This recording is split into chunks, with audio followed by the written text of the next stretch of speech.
Assalamu alaikum, dear students. Welcome to our second lecture video.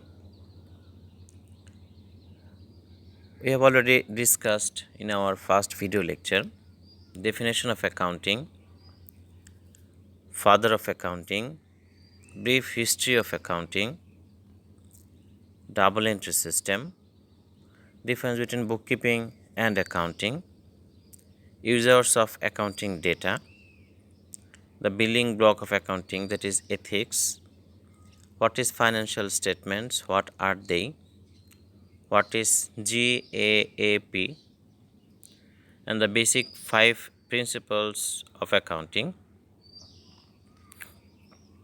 cost accounting, a cost principle, monetary unit assumptions, economic entity assumptions, going concern concept, and periodicity concept, conservatism concept. It was our first lectures already have completed. Today we are going to start our second portion of lectures. In our screen, we see that the building block of accounting, they are the standard setting boards: SEC, Securities and Exchange Commission; FASB, Financial Accounting Standards Board; IASB, International Accounting Standards Boards. To know more and details about accounting, we have to go through these websites. Okay, we have our most important slide. Now we are in our most important slide of these chapters: how to calculate debit and credit. The question may become, what is debit and what is credit? Actually, they have no different meaning, although so many scholars try to explain their meaning. But actually, debit means left side and credit means right side. That's all. To study this slide, we have to know what is account. An account is a record of debit and credit in accounting. There's an evidence of accounting transactions. That's all. There are so many types of accounting and from different point of view, but we have to know only 5 types of account. What are they? We're seeing on our screen that assets, liabilities, revenues, expenses, and capital. They are the basic 5 types of accounts which we are to remember.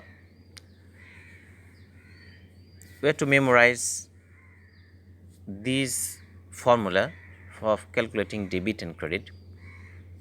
Here we see number 1, asset. Asset, its basic nature, we have to discuss in this way, that assets are always debit. If it increase debit, decrease credit. And number 4, we see expenses. All expenses accounts are debit. If they increase debit and decrease credit. On the other hand, other 3 accounts, liabilities, revenues, and capitals, they have the same nature. They are always credit. If they increase credit and decrease debit. So in short, we can say the formula that assets or expenses are always debit. Assets or expenses are always debit. If they increase debit and decrease credit.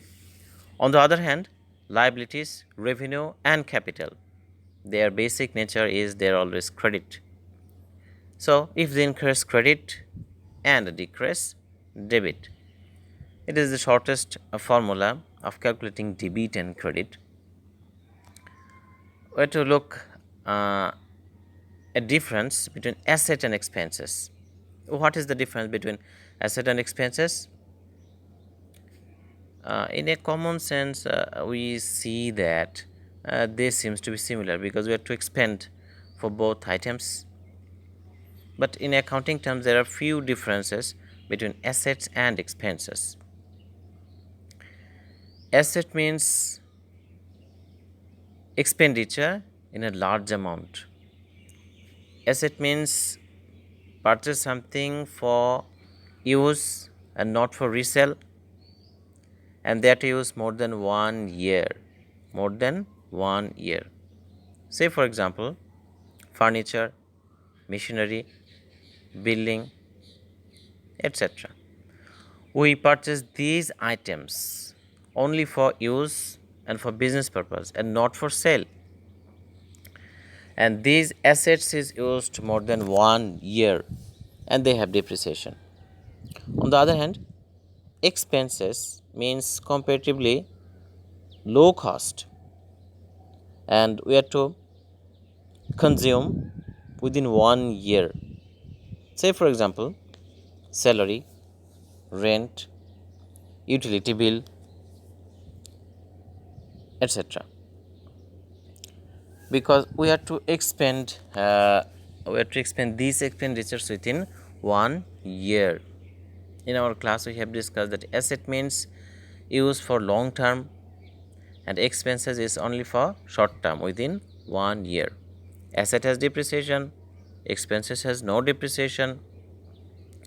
And number 3 difference is asset expenditure, investment on asset is comparatively large amount. On the other hand, expenses, investment on expenses is comparatively few or less amount. This is the basic 3 differences between assets and expenses. Okay, we have also discussed liability. What is liability? Liability is obligation for the organization to pay within short-term period or long-term period. It's a liability. Revenue means the total amount of sales or service. We can't compare it with our economic or business economic concept. They say revenue means collection of the revenues from all the people. Capital means, if we convert in capital Bengali, capital means Muldhan. Capital. Investment by the owner. Capital means investment by the owner. So this is the simple introduction of these 5 types of account. We have to memorize these 5 types of account, how to calculate debit and credit. We have to repeat again that assets and expenses are always debit. So if they increase debit and if they decrease credit. On the other hand, other 3 accounts, liabilities, revenues and capital, they are always credit. So if they increase credit and if they decrease debit. So students, memorize this formula. I will ask you in the class how to calculate debit and credit. What is the meaning of debit and credit, and what is the difference between assets and expenses, because we have to make a clear concept about the difference of these 5 items so that you can calculate debit and credit more clearly. So students, you will get 5 minutes to memorize this formula, and we have said that this is the most important slide of this chapter where to go basing on this formula.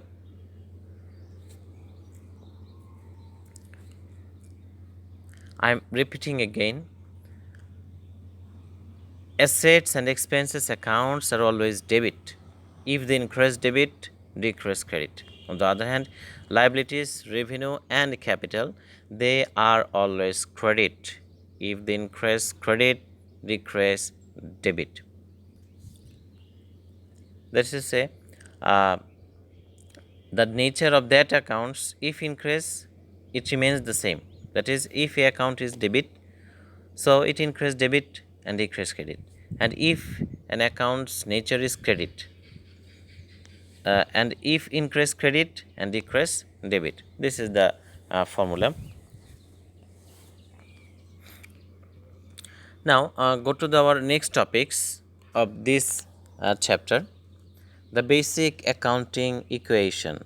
The basic accounting equation in Bengali, মৌলিক হিসাব বিজ্ঞানের মৌলিক সমীকরণ, হিসাব সমীকরণ, হিসাব সমীকরণ or accounting equation.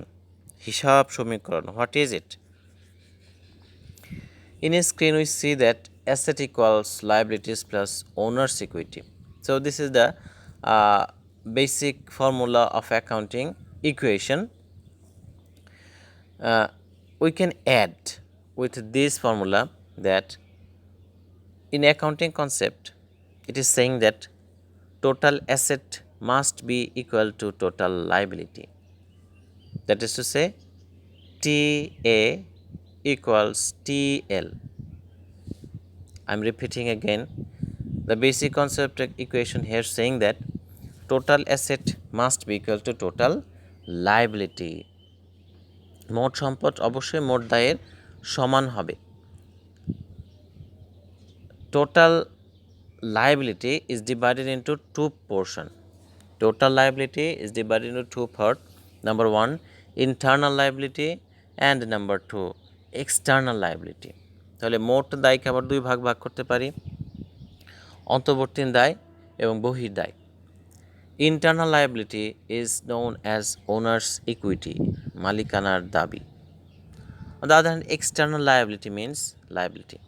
That is to say, when we say liability in case of accounting, it indicates that it is external liability.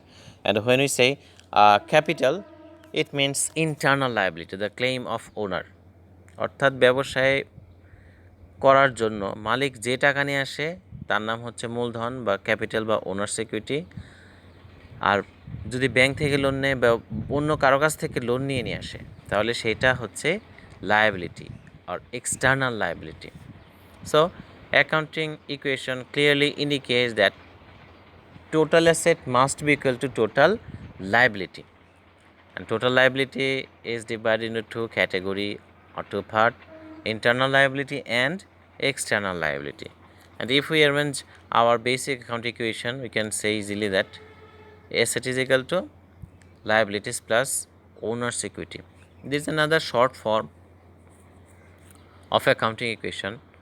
In our past we have discussed A is equal to L plus P.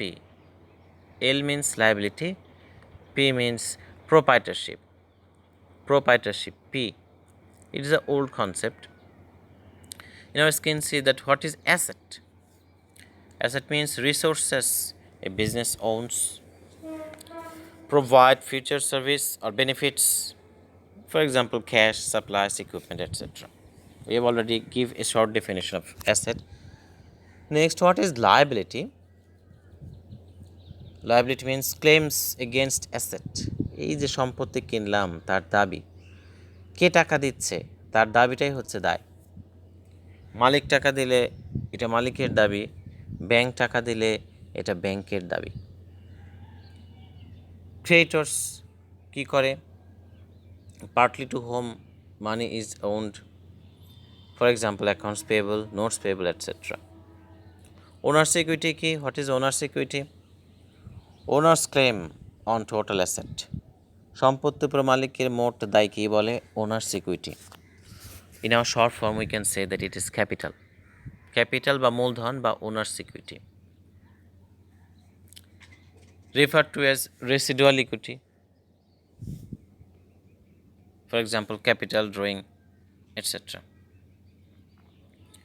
Okay, we have completed our second topics. What is accounting equation? হিসাব সমীকরণ বলতে আমরা কি বুঝি?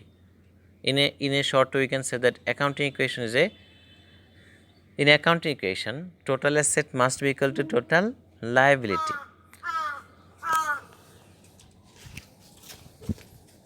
Total liability is divided into two portions: internal liability and external liability. So basic accounting equation equals A is equal to L plus OE. L plus OE. Okay, go to our next topics. In a screen we say that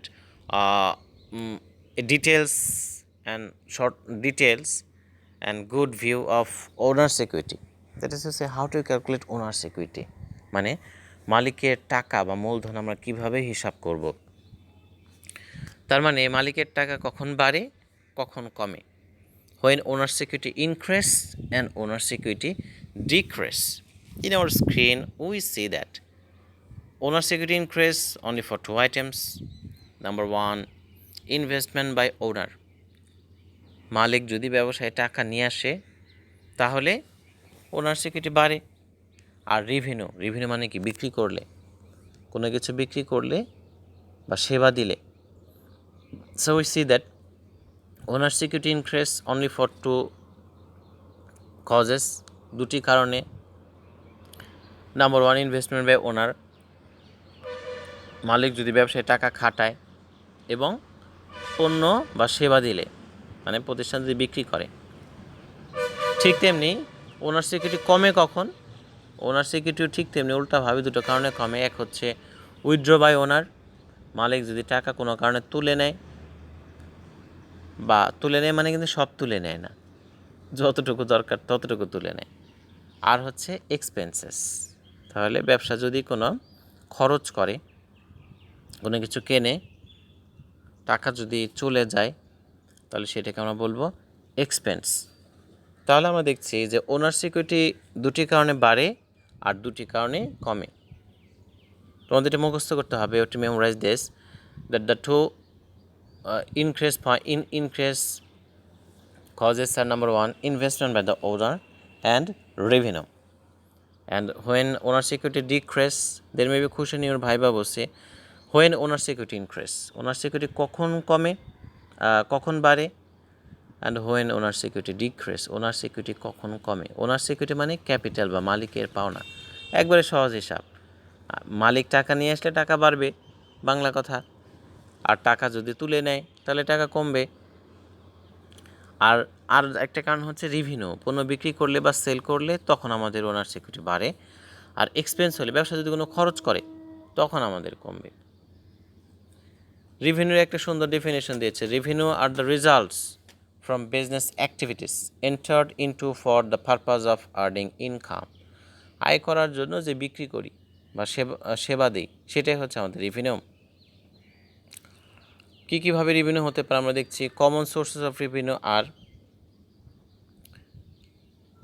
sales, fees, services, commission, interest, dividend, royalties and rent. তাহলে এইভাবে এই আইটেমগুলোর মাধ্যমে ব্যবসা আয় করে। Expense কী জিনিস? We have already completed discussed basic concept expense. Here is more details. Expenses are the cost of assets consumed or service used in the process of earning revenue. আয় করতে গেলে, প্রতিষ্ঠানে আয় করতে গেলে যে খুচরা খরচগুলো হয় এবং যেগুলো আমরা শেষ করে ফেলি, খেয়ে ফেলি। আমরা গত ক্লাসে বলেছিলাম যে আমরা যখন ভাত খাই, যা কিছু খাই না কেন, খাওয়া দাওয়া করে কী করি, প্লেট বাটি সুন্দর করে ধুয়ে রাখি। এই যে প্লেট বাটি, ডাইনিং টেবিল, অল আর অ্যাসেটস। আর যেগুলো খেয়ে ফেলি, মাছ, গোস্ত, দুধ, ডিম, যাই খাই, এগুলো সব হচ্ছে এক্সপেন্স। কারণ আমাদের প্রতিদিন খেতে হয়, কিন্তু প্লেট বাটিটা না ভাঙা পর্যন্ত দীর্ঘদিন থাকে, because they are use for long run. তাহলে এক্সপেন্স বলতে আমরা বুঝিয়েছিলাম যে বিষয়গুলো আমাদের থেকে যায়, যেমন ক্লাসের মধ্যে আমাদের ফ্যান, বেঞ্চ, হোয়াইট বোর্ড, দেয়াল, বিল্ডিং, সবগুলো হচ্ছে কি আমাদের অ্যাসেট। আর ক্লাসে তাহলে আমাদের এক্সপেন্স কোনটা? হ্যাঁ, এক্সপেন্স বলতে এখানে শুধু বোঝায় বিদ্যুৎ বিল, তারপর আমার হাতের কলম, কারণ কলমটা খুব দ্রুত শেষ হয়ে যাবে। আমার হাতের marker, because this marker will be consumed in a short run. So what we have consumed within 1 year, it is known as expenses, and what we are to use for a long term, this is known as assets. We have already completed discussed in our class. So we have already completed our third topics, basic concepts of accounting equation. হিসাব সমীকরণের মৌলিক ধারণা কি? এর মৌলিক ধারণা আমি যদি বাংলা বলি যে মোট সম্পদ সমান মোট দায়, প্রথম কথা। এরপর মোট সম্পদ যা আছে তাই থাকবে, আর মোট দায়কে আমরা দুই ভাগে ভাগ করি, ইন্টারনাল আর এক্সটার্নাল। তো লেটস গো ফর এক্সাম্পল। আমরা যদি অ্যাকাউন্টিং ইকুয়েশনের একটা উদাহরণ দিতে চাই, অ্যাকাউন্টিং ইকুয়েশন আমরা একটু আবার আসছি। অ্যাকাউন্টিং ইকুয়েশন যদি আমরা উদাহরণ দিতে চাই, say for example you have to go you have to go to start a broiler poultry farm. তুমি পোলট্রি ফার্ম তৈরি করতে যাচ্ছ, সহজ হিসাব, আমি খুব সহজ করে ধরি, 5 লক্ষ টাকা দরকার। ঠিক আছে, ভালো 5 লক্ষ টাকা। 5 লক্ষ টাকা ধরে নাও যে তোমার নিজের আছে 2 লক্ষ টাকা, ব্যাংক থেকে লোন নিলে 3 লক্ষ টাকা। ওকে, আর এই 5 লক্ষ টাকা দিয়ে কী কিনলা? 1 লক্ষ টাকার জমি লিজ করলা, 2 লক্ষ টাকা দিয়ে ইনফ্রাস্ট্রাকচার, শেড, তারপর কী কী লাগে, খাঁচা এটসেট্রা। 1 লক্ষ টাকার মুরগি কিনলা, ঠিক আছে, আর 1 লক্ষ টাকা আপাতত প্রয়োজনে হাতেই রাখলা। তাহলে এটা হচ্ছে আমাদের, এখন আমরা যদি অ্যাকাউন্টিং ইকুয়েশনকে সাজাই কী হবে? Total asset must be equal to total liability. Total asset মানে হচ্ছে 5 লক্ষ টাকা, অ্যাসেট ইকুয়ালস নাম্বার 1 অ্যাডভান্স, আমরা অগ্রিম দিয়েছি ফর সিকিউরিটি 1 লাখ টাকা, বিল্ডিং অ্যান্ড ইনফ্রাস্ট্রাকচার 2 লাখ টাকা, 1 আর 2 3, 2 লাখ টাকা for our inventory, that is to say our murgi, হ্যাঁ, আমাদের মুরগির বাচ্চা বা যাই হোক ডিমের যেটা বলে সেটা লেয়ার, আর 1 লাখ টাকা ক্যাশ। তাহলে টোটাল অ্যাসেট 5 লক্ষ টাকায় থাকলো।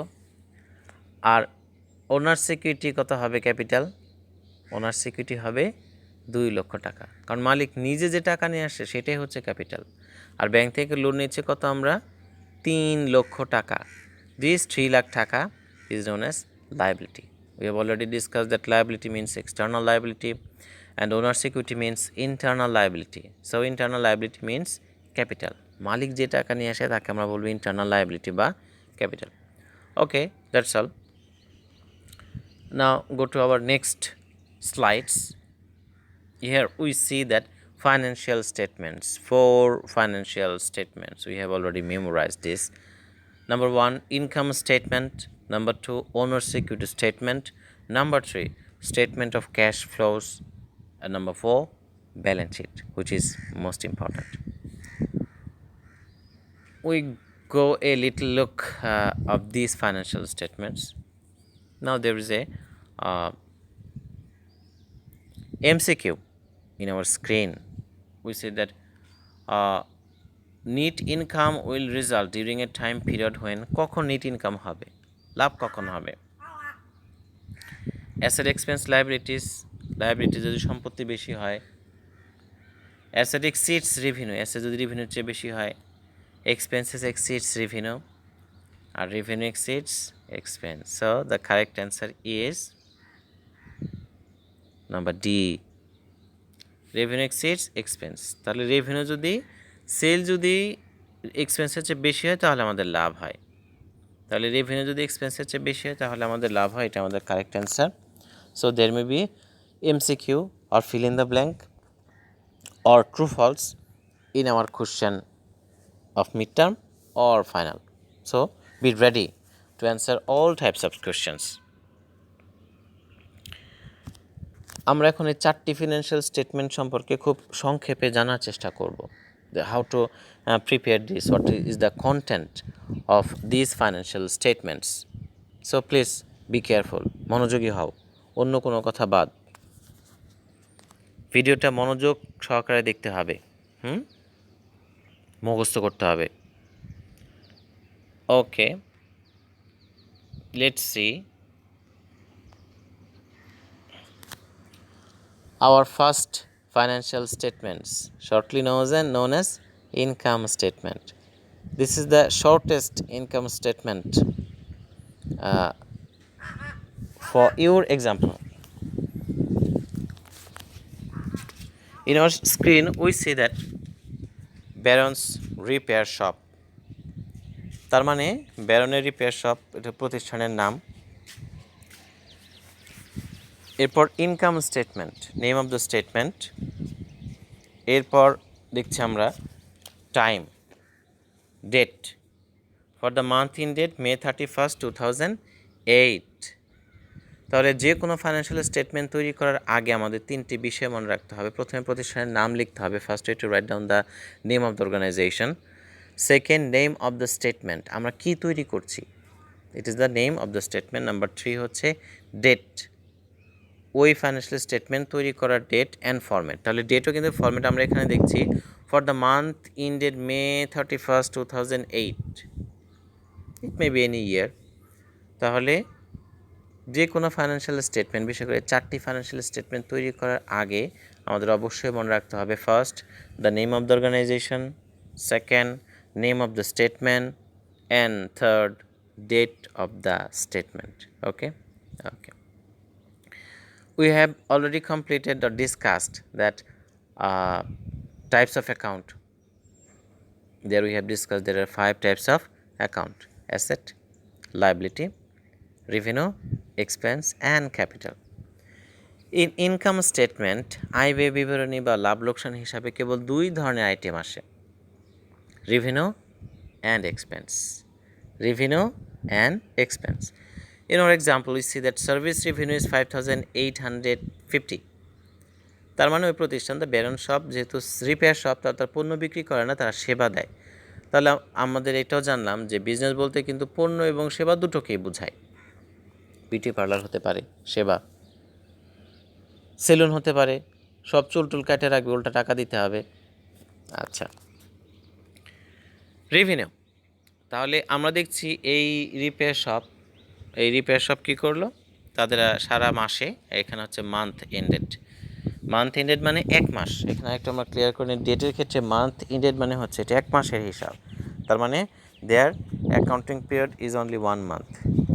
এই ব্যারন রিপেয়ার শপের অ্যাকাউন্টিং পিরিয়ডটা হচ্ছে কি 1 মাসের, এর জন্য আমরা লিখলাম ফর দ্য মান্থ এন্ডেড। আর এটা যদি 1 বছরের হতো তখন আমরা লিখতাম কি for the year ended. Clear? যেহেতু মাসের তৈরি করছি এই জন্য মান্থ এন্ডেড, আর যদি বছর হতো তাহলে year ended. So consider this and memorize this. এবার এক্সপেন্সগুলো কী কী ছিল: স্যালারি 2000, রেন্ট এক্সপেন্স ঘর ভাড়া, অ্যাডভার্টাইজিং বিজ্ঞাপন, where see the total expense is 2650। তাহলে মোট বিক্রয় 5000 সামথিং আর মোট খরচ 2000 সামথিং। তাহলে নেট ইনকাম আমরা দেখতে পাচ্ছি 3200। ইট is the simplest and shortest income statement I have ever seen. তাহলে আসলে এটা আমাদের বোঝানোর জন্য ইনকাম স্টেটমেন্ট এত ছোট হয় না, অনেক বড় হয়। তাহলে আমরা we are the basic learners of accounting, so we have to memorize this. তাহলে আমরা জানলাম যে 5টি অ্যাকাউন্টের মধ্যে শুধু 2টি অ্যাকাউন্ট আমাদের এখানে আসে, নাম্বার 1 রেভিনিউ, নাম্বার 2 এক্সপেন্স। তাহলে আয় বিক্রয় বেশি হলে খরচের চাইতে, তাহলে সেটা আমাদের লাভ, একে বলো আমরা নেট ইনকাম। আর যদি খরচ বেশি হয়, আয় কম হয়, তখন সেটা হতো আমাদের জন্য net loss. So this is the shortest and simplest income statement. Memorize this.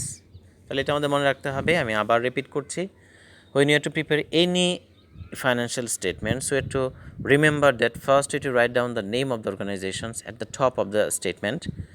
In second line, we have to write down the name of the statement, that is here is income statement, and the third line we have to write down the date of the statement.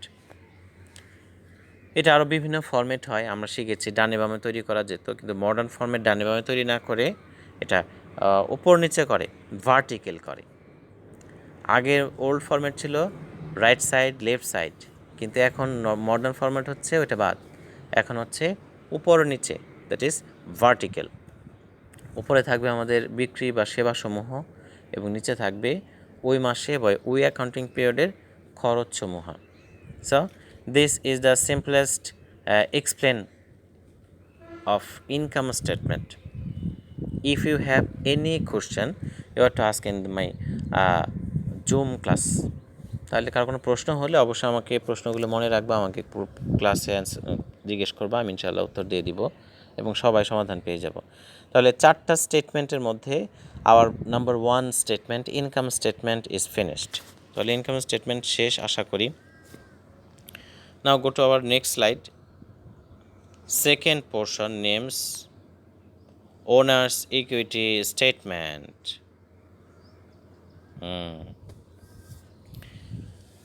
আমরা already owner security statement সম্পর্কে একটি সংক্ষিপ্ত বিবৃতি দিয়েছি যে it is কখন বাড়ে কখন কমে। দুটো বিষয়ে বাড়ে, ইনভেস্টমেন্ট করলে আর যদি রেভিনিউ হয়, আর কমে কখন, যখন উইথড্র করে অথবা এক্সপেন্স হয়। ওনার সিকিউরিটি স্টেটমেন্ট আসলে বড় কোনো স্টেটমেন্ট না, এটা মূলধন হিসাবে এটা খুব ছোট হয়, এটা নিয়ে টেনশন নাই। এবং ইন্টারেস্টিং ব্যাপার হচ্ছে এই কয়টা আইটেমই বারবার আসে, এই কয়টি আইটেমে আসে, এর বাইরে কোনো পয়েন্ট আসে না, 4টা আইটেম আসে। So C the format first, barons repair shop, name of the organization, owner security statement, name of the statement and date. For the month in date May 31st 2008, we have already said that accounting period for balance repair shop is only 1 month. So thus we say that for the month in date, if it is accounting period was 1 year, then we have to write for the year in date. Okay, আমরা দেখছি এবার barons capital মে 1 মানে হলো মাসের শুরুতে মানে হচ্ছে accounting পিরিয়ডের শুরুতে, এটা মানে হচ্ছে প্রারম্ভিক মূলধন, ওপেনিং ক্যাপিটাল। এখানে ওপেনিং ক্যাপিটাল দেওয়া নেই, এই জন্য ডট রেখেছে বোঝার স্বার্থে।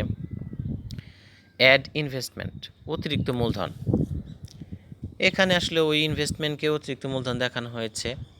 আমরা দেখছি এখানে অতিরিক্ত মূলধন দেখানো হয়েছে 10,000 টাকা, তার মানে মালিকের মূলধন 10,000 টাকা। নেট ইনকাম, একটু আগে আমরা দেখলাম আমাদের ছোট্ট একটা অঙ্কে নেট ইনকাম হচ্ছে 3,200 টাকা, তাহলে কত হলো 13,200। এখান থেকে আমরা বাদ দিচ্ছি ড্রয়িং, এই আইটেমগুলো ধরে নেওয়া কাল্পনিক, অ্যাসিউমড। এই টাকায় আছে স্যার, এই টাকা কোত্থেকে পাইলেন, কোত্থেকে আসলে তা না। For your understanding, clear understanding, memorize this, এটা বোঝানোর জন্য। তাহলে মালিক টাকা তুলে নিছে কত, 1,000 টাকা। ব্যারন্স ক্যাপিটাল মে 31st, তার মানে কত, 12,200 টাকা।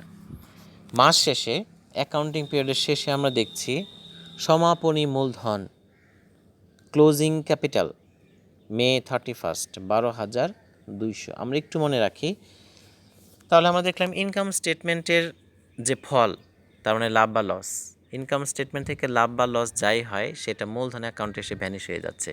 কারণ ইনকাম স্টেটমেন্টের দূরত্ব, ইনকাম স্টেটমেন্টের যে ফলাফল, সেটা ওনার সিকিউরিটি স্টেটমেন্ট এসে শেষ হচ্ছে। তার মানে ইনকাম স্টেটমেন্ট, ওনার সিকিউরিটি এখানে এসে মারা গেল, তার আর কোনো কাজ নাই। তাহলে ওনার সিকিউরিটি কী রেজাল্ট দিয়ে চলে গেল, ওনার সিকিউরিটি করলো কি, লাভটা যোগ করে উত্তোলন বাদ দিল, সে আমাকে দিচ্ছে মাস শেষে 12,200 টাকা।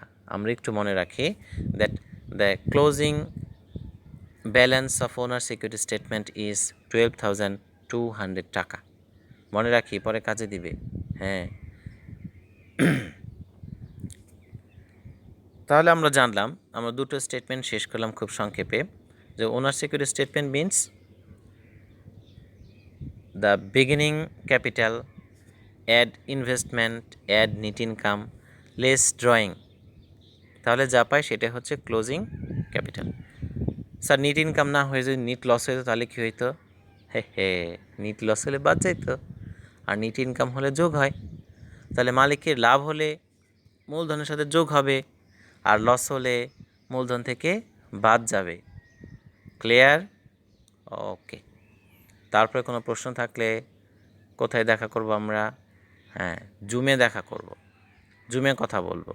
আরও কোনো প্রশ্ন থাকলে সামনাসামনি আসবো, ওকে, কিন্তু পেটে কোনো কথা রাখা যাবে না। ক্লিয়ার? ওকে, আমরা তাহলে যাচ্ছি আমাদের পরবর্তী স্লাইড, 3 নাম্বার স্লাইড। আমরা একটু আগে যাই, তার নাম হচ্ছে statement of cash flow, statement of cash flow, statement of cash flows. এটা একটু আগে যাচ্ছে এই জন্য, কারণ ব্যালেন্স শিট সবার শেষে, ব্যালেন্স শিট এখন আমরা আগে দেখাবো না, সিরিয়াল অনুযায়ী আসলাম। What is statement of cash flows? Statement of cash flows Bangla হচ্ছে নগদ প্রবাহ বিবরণী। Most of the organizations, they prepare these statements, and it's quite different from cash account. নগদান হিসাব আর নগদ প্রবাহ সম্পূর্ণ আলাদা। Cash account is only an account, আর ক্যাশ ফ্লো হচ্ছে অনেক বড় একটা সমষ্টি। ওকে, আমরা একটু দেখছি what is statement of cash flow. Balance repair shop statement of cash flow for the month ended May 31, 2008। তাহলে মে মাসের জন্য, আর মে মাসের সবার শেষের তারিখ হচ্ছে 31। তাহলে when we to prepare any financial statements we have to write down the ending date। আমরা সাধারণত এক মাসের জন্য করা মানে হচ্ছে ওই মাস ওই বছরের সবার শেষের তারিখটা আমরা নিব। মে 31, মে 30 নিলে হবে না, কারণ মে হচ্ছে 31শে মাস। তাহলে আমরা জানলাম স্টেটমেন্ট অফ ক্যাশ ফ্লো হচ্ছে আসলে আমরা যদি এইটিকে ডান দিকে দেখি যে 3টি প্রশ্নের উত্তর দেয়। নাম্বার 1, হোয়ার ডিড ক্যাশ কাম, নগদ টাকা কোত্থেকে ব্যবসায় আসে। What was cash used for, নগদ টাকা কোথায় ব্যবহার করছি। And what was the change in the cash balance, এবং হাতে ব্যালেন্স কত থাকলো। তাহলে বড় বড় 3টি প্রশ্নের উত্তর দেয় হচ্ছে স্টেটমেন্ট অফ ক্যাশ ফ্লো। নগদ টাকা কোত্থেকে আসে, তার মানে ক্যাশ ইনফ্লো। নগদ টাকা কোথায় ব্যয় করি, মানে কোথায় চলে যায়, ক্যাশ আউটফ্লো। এবং হাতে কত টাকা ব্যালেন্স থাকে, সহজ হিসাব। ওকে, 3টি প্রশ্ন উত্তর দেয়। আমরা এখানে দেখছি যে বোল্ড করা আছে cash flows from operating activities. Statement of cash ফ্লোকে 3টি, যত লেনদেন হয় নগদ টাকার, এই নগদ টাকার লেনদেনগুলোকে 3টি ভাগে ভাগ করেছি। নগদ টাকার লেনদেন বলতে ক্যাশ ইনফ্লো বা ক্যাশ আউটফ্লো। ইনফ্লো মানে বুঝি ব্যবসায় নগদ টাকা আসে, it is known as cash inflow. আর যে কারণে হোক যদি নগদ টাকা চলে যায়, this is known as cash outflow. So statement of cash flows is the record of cash inflow and cash outflow of an organization throughout the accounting period. এই অ্যাকাউন্টিং পিরিয়ডে নগদ টাকা কোত্থেকে আসে, কোথায় যায়, তার একটা বিবরণী হচ্ছে statement of cash flow. Very very important. তো এই কাজগুলোকে আমরা দেখছি যে all activities of A business is divided into three part. যেমন আমরা এখানে দেখছি cash flows from operating activities, cash flows from investing activities, cash flows from financing activities. তাহলে সব কাজকে 3 ভাগে ভাগ করলাম, অপারেটিং, ইনভেস্টিং, ফাইন্যান্সিং। মনে থাকবে অপারেটিং, ইনভেস্টিং, ফাইন্যান্সিং। ব্যবসায়ের যত লেনদেন হয় Beijing on cash inflow and outflow আমরা 3 ভাগে ভাগ করছি, operating, investing and financing. Operating, investing, financing. Operating মানে হচ্ছে পরিচালনাগত খরচ, পরিচালনাগত নগদ ব্যয় এবং আয়। ইনভেস্টিং মানে হচ্ছে বিনিয়োগ জাতীয়, আর ফাইন্যান্সিং মানে হচ্ছে আসলে মূলধন জাতীয়। তাহলে আমরা মুখস্থ করলাম অপারেটিং, ইনভেস্টিং, ফাইন্যান্সিং। ওকে, তাহলে অপারেটিং অ্যাক্টিভিটিস মানে হচ্ছে এই ক্রয় বিক্রয় সংক্রান্ত, পণ্য কেনা বেচা সংক্রান্ত, সম্পত্তি না। প্রতিষ্ঠানে পণ্য কেনা বেচা, লাভ লোকসান, ইনকাম স্টেটমেন্টের সাথে রিলেটেড আইটেমগুলো আসে হচ্ছে আমাদের অপারেটিং অ্যাক্টিভিটিস। এখানে আমরা দেখছি ক্যাশ রিসিট ফ্রম কাস্টমার, পণ্য বিক্রি করে নগদ টাকা পাইছে কত, 5,220 টাকা। হতে পারে আমরা বেশি বিক্রি করছি কিন্তু পুরো টাকা পাইনি, তাহলে যত টাকা পাবো শুধু আমরা সেইটাই এখানে রেকর্ড করব। এখানে শুধু ক্যাশ বেসিস, ক্যাশটা হিসাব করব, বকেটা হিসাব করব না। আমরা দেখছি ক্যাশ পেইড ফর এক্সপেন্সেস, খরচ করছি 2,400 টাকা, নগদে খরচ করছি, বকেয়া না। এখানে যা আসবে সব নগদ কথা, বকেয়া কোনো কথা নাই। তাহলে আমরা দেখছি নগদে বিক্রি করছি 5,220 টাকা, নগদ খরচ করছি ওই পারপাজে 2,400 টাকা। তাহলে আমাদের কাছে নগদ টাকা আছে 2,820 টাকা। সো একটা সুন্দর দাম আছে cash provided by operations, cash provided by operation. তার মানে ওই অপারেশন অ্যাক্টিভিটিস থেকে আমরা নগদ পেলাম 2,820 টাকা। তাহলে প্রথম পোর্শন যেটা অপারেটিং অ্যাক্টিভিটিস, সেখান থেকে আমরা নগদ পাচ্ছি 2,820 টাকা। আমাদের এটা মনে রাখতে হবে। এবার second, cash flows from investing activities. এটা হচ্ছে পণ্য সম্পত্তি কেনা বা বিক্রয় সংক্রান্ত। এখানে আমরা দেখছি পারচেস অফ ইকুইপমেন্ট, আমরা একটা ইকুইপমেন্ট কিনেছি, পণ্য কিনে নিলে নগদ টাকা চলে যায়, তাহলে ক্যাশ ইনফ্লো হলে পজিটিভ আর ক্যাশ আউটফ্লো হলে নেগেটিভ। নেগেটিভকে আমাদের ব্রেকেটে দেখানো হয়েছে। তো পারচেস অফ ইকুইপমেন্ট, যেহেতু আমরা একটা ইকুইপমেন্ট কিনেছি তাহলে নগদ টাকা চলে গিয়েছে, তার মানে হচ্ছে ইট ইজ ক্যাশ আউটফ্লো। তাহলে আমরা ক্যাশ আউটফ্লো দেখছি 5,000 টাকা। তাহলে দুটো আইটেম আমাদের ক্লিয়ার হলো, নাম্বার অপারেটিং অ্যাক্টিভিটিস অ্যান্ড হচ্ছে investing activities. And last one cash flows from financing activities. Investment by owner, মালিক টাকা নিয়ে আসছে 10,000 টাকা, মালিক টাকা তুলে নিচ্ছে 1,000 টাকা, তাহলে নগদ টাকা থাকলো আমাদের 9,000 টাকা। তাহলে আমরা দেখছি 3 অ্যাক্টিভিটিস। নাম্বার 1 হচ্ছে আমাদের ক্যাশ প্রোভাইডেড বাই অপারেশনস, যেটা হচ্ছে 2,820। নাম্বার 2 হচ্ছে cash flows from investing activities, ওটা আমরা দেখছি -5,000 টাকা। আর cash flows from financing activities, যেটা আমরা দেখছি +9,000 টাকা। তাহলে এই 9,000, 2,820 আর 5,000 যোগ বিয়োগ করলে আমরা পাই 6,820 টাকা। তাহলে এই তিনটা যোগ বিয়োগ করলে আমরা পাই 6,820 টাকা। তার মানে এই ক্যাশ ইনক্রিজ ইন ক্যাশ, এই মাসে ব্যবসায় নগদ টাকা ক্যাশ ইনফ্লো আউটফ্লো হয়ে আমরা 6,820 টাকা পেয়েছি, এবং এটাই হচ্ছে আমাদের ending cash balance. Ending cash balance হচ্ছে আমাদের 6,820 টাকা। মনে রাখে আমরা এন্ডিং ক্যাশ ব্যালেন্স 6,882 টাকা, যেটা আমাদের মনে রাখতে হবে। তাহলে if we summarize what is statement of cash flow. Statement of cash flow is very important statement. It shows the total cash inflow and cash outflow of an organization throughout the accounting period. It answers 3 questions. Number 1, where did cash comes from? Number 2, what was cash used for? And number 3, what is the change, that is to say balance of cash. In our cash flow, we also see that total activities of a business is divided into 3 parts. Number 1, operating activities. Number 2, investing activities. And number 3, financing activities. 3 ধরনের কাজ। Operating মানে হচ্ছে পণ্য কেনা বেচা, কেনা বিক্রি করে আমাদের কত টাকা লাভ হয় বা লস হয়। ইনভেস্টিং মানে হচ্ছে সম্পত্তি কেনা বেচা, সম্পত্তি বাড়লো বা কমলো। আর হচ্ছে ফাইন্যান্সিং, মানে মূলধন সংক্রান্ত বিষয়। বাস্তবে এটা অনেক বড় হয়, এত ছোট স্টেটমেন্ট আসলে দুনিয়াতে নাই। খুব বোঝানোর জন্য, একটা বেসিক কনসেপ্ট ধারণা দেওয়ার জন্য আমাদের আমরা যেহেতু বেসিক লার্নার, আমাদের জন্য এতটুকু মনে রাখাই যথেষ্ট হবে। ভবিষ্যতে যারা অ্যাকাউন্টিং পড়বে তারা বিস্তারিত জানতে পারবে। So statement of cash flows আমরা শেষ করলাম।